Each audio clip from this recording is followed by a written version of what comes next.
रात का समय था और चांद की हल्की रोशनी में कब्रिस्तान का दृश्य और भी भयावह लग रहा था।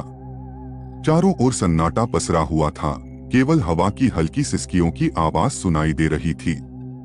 यह वह समय था जब ज्यादातर लोग अपने घरों में दुबके रहते हैं, लेकिन चार दोस्तों अमित, रोहित, संजय और विकास ने अपनी जिज्ञासा के चलते इस कब्रिस्तान का दौरा करने का फैसला किया।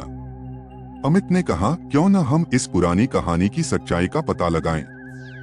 कहते हैं कि यहाँ रात में लाशें खड़ी हो जाती हैं। रोहित ने हंसते हुए कहा, यह सब बकवास है। लाशें खड़ी नहीं होती, यह सब लोगों के दिमाग की उपज है। वे चारों एक दूसरे को साहसी दिखाने की कोशिश कर रहे थे, लेकिन अंदर से वे सभी डरे हुए थे। कब्रिस्तान के बीचों बीच पहुंचने पर उन्होंने देखा कि एक पुरानी और टूटी फूटी कब्र के पास एक छाया खड़ी है। संजय ने कहा, देखो वहां कोई खड़ा है। वे धीरे धीरे उस छाया की ओर बढ़े। छाया धीरे धीरे स्पष्ट होती गई और उन्होंने देखा कि वह वास्तव में एक लाश थी जो कब्र से बाहर निकली हुई थी। उसकी आंखें खोखली थीं और उसका चेहरा भयानक था। वह धीरे धीरे उनकी ओर बढ़ रही थी। विकास ने चिल्लाते हुए कहा, भागो, यह सच में खड़ी हो गई है। चारों दोस्त डर के मारे इधर उधर भागने लगे। लाश ने उन्हें दौड़ाना शुरू कर दिया।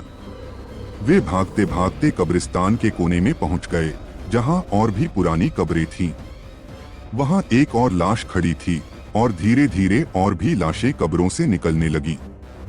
अमित ने कहा, हमें यहाँ से निकलना होगा, वरना हम मारे जाएंगे।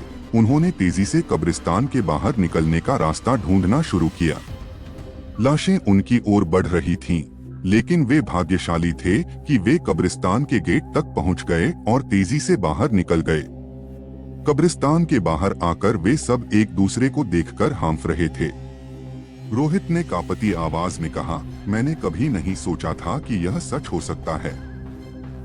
हमें कभी यहाँ नहीं आना चाहिए था। उस रात के बाद उन चारों ने कभी भी कब्रिस्तान की ओर मुड़कर नहीं देखा और वे इस भयानक अनुभव को कभी नहीं भूल सके। वे समझ गए थे कि कुछ रहस्यों को छेड़ना नहीं चाहिए और कुछ कहानियां सिर्फ कहानियां नहीं होती।